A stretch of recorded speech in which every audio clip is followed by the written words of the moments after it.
بسم الله الرحمن الرحيم الحمد لله رب العالمين اللهم صل وسلم على نبينا محمد وعلى آله وأصحابه أجمعين أما بعد السلام عليكم ورحمة الله وبركاته.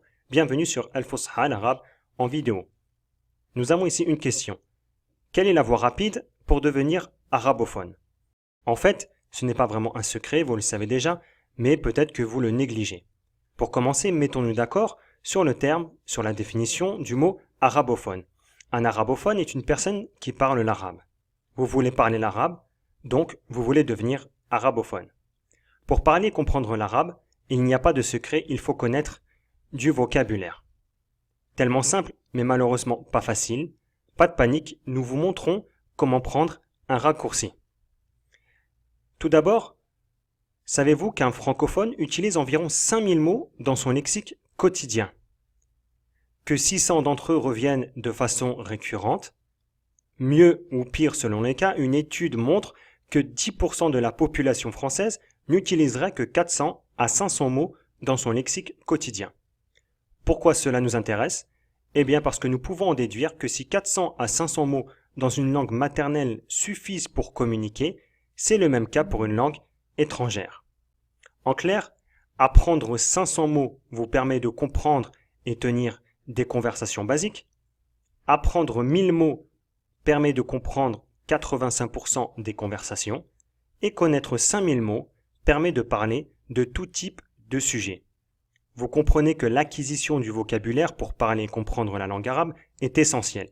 Il vous suffit d'atteindre un volume de mots spécifique, oui, mais pas n'importe lesquels. Lire, apprendre le dictionnaire par cœur ne vous aidera pas.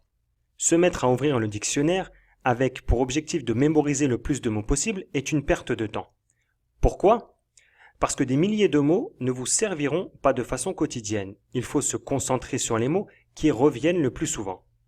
Ensuite, au fur et à mesure de votre progression, vous pourrez aller vers du vocabulaire plus spécifique qui est par exemple en lien avec votre profession. Il faut donc apprendre des mots selon la fréquence à laquelle ils sont utilisés dans la langue arabe, mais aussi selon le contexte. Alors pourquoi n'êtes-vous toujours pas arabophone? Tout le monde le sait, mais peu de personnes s'y mettent vraiment. Pourquoi?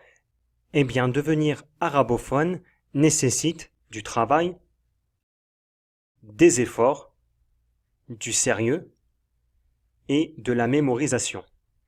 Cette mémorisation que nous allons faire, eh bien, s'effacera et partira petit à petit. Comme l'a dit un poète arabe, وَمَا سُمِّيَ الْإِنسَانُ إِلَّا لِإِنسِهِ وَلَا الْقَلْبُ إِلَّا أَنَّهُ يَتَقَلَّبُ. Il est seulement appelé l'homme à cause de son oubli, et il est seulement appelé le cœur parce qu'il change si rapidement. S'ajoute à cela la préparation fastidieuse des listes et la bonne prononciation des mots, une fois la liste trouvée ou préparée, bref, encore des obstacles pour s'y mettre. C'est quoi le raccourci? Une loi empirique nous enseigne que 20% de nos efforts produisent 80% de nos résultats. Nous allons donc concentrer nos efforts sur une liste bien choisie, bien précise de vocabulaire, classée selon leur fréquence et mise en contexte. Mais comme nous l'avons vu pour mémoriser, il faut répéter, répéter et encore répéter. C'est long et fastidieux, il faut faire preuve de motivation pour être régulier. S'ajoute à cela le manque d'efficacité. Quand bien même nous serions motivés et réguliers, si nous n'utilisons pas une méthode efficace, notre énergie et nos efforts seront gaspillés. Il nous faut une méthode qui nous permette d'organiser notre apprentissage, de ne pas négliger la révision et enfin qui soit facile à appliquer. Pour résumer, il nous faut une liste de mots soigneusement préparée en fonction de la fréquence et du contexte et une méthode pour organiser l'apprentissage de ce vocabulaire pour être le plus efficace possible. La solution que nous avons est la répétition espacée. C'est une méthode pour graver votre vocabulaire dans le marbre. Ce principe a été décrit par un psychologue allemand du nom d'Ebbinghaus. Il a étudié la mémorisation des syllabes dépourvues de sens à plusieurs reprises après diverses périodes de temps, puis enregistra les résultats. Il a tracé ces résultats sur un graphique, créant ce qui est maintenant connu comme la courbe de l'oubli. Il remarqua un phénomène intéressant. Des révisions régulières lui permettaient de retenir plus longtemps les informations.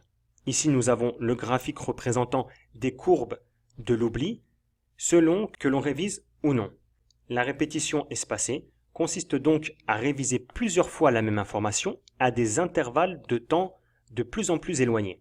Au début, on révise les informations tous les jours, puis tous les 4 jours, puis toutes les semaines, puis tous les mois, et ainsi de suite jusqu'à ce que l'intervalle avant la prochaine révision soit supérieur à votre espérance de vie.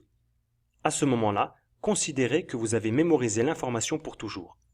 Il y a deux façons d'appliquer cette méthode. Vous pouvez l'appliquer de façon manuelle en écrivant les mots sur des cartes, des fiches cartonnées, un côté en français, l'autre en arabe. Ensuite, vous mémorisez les cartes, puis vous les rangez dans les différents compartiments. Un compartiment numéro 1 pour les cartes où vous butez, vous révisez donc régulièrement.